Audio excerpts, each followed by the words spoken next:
at the business. Susanna is with us today talking about Zimbabwe, once one of Africa's richest countries. Now there's massive economic crisis there, Absolutely, Susanna, and political uncertainty. What's known as the breadbasket, yes, we're going to be focusing on that in the business. As you've been hearing, events are moving in Zimbabwe with the military taking control. A general has appeared on state TV denying that it was a coup, but saying that President Mugabe and his family have been detained. Now, when he first came to power in 1980, Zimbabwe's agriculture-dependent economy led to it being known as the breadbasket of southern Africa. But things have changed.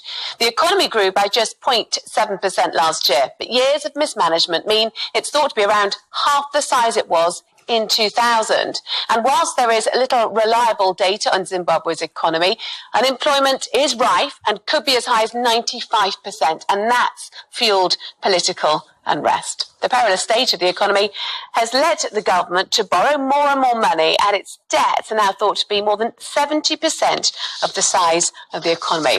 Well, my colleague Lerato Mbele is the presenter of Africa Business Report and joins us now from Johannesburg.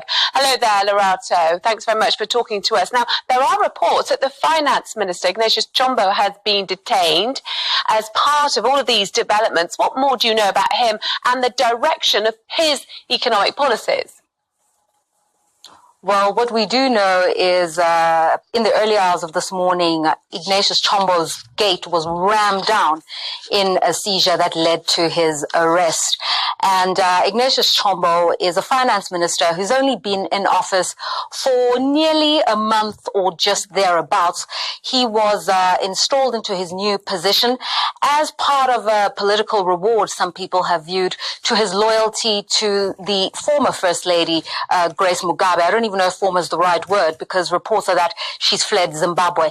In any case, Ignatius Chombo was part of what they call the G40, a faction within the ruling ZANU-PF that had wanted to see the First Lady succeed her husband in the contest for party presidency that would then be a precursor to general elections in Zimbabwe.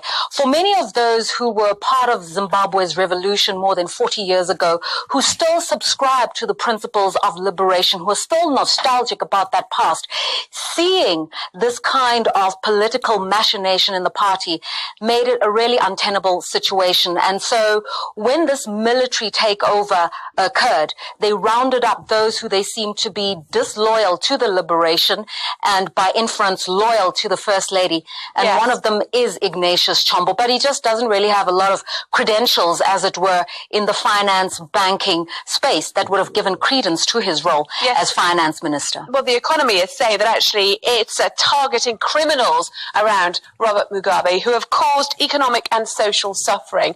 So as far as Alice is concerned, what really is needed now to try and turn Zimbabwe's economy around? Massive investment, a lifting of sanctions.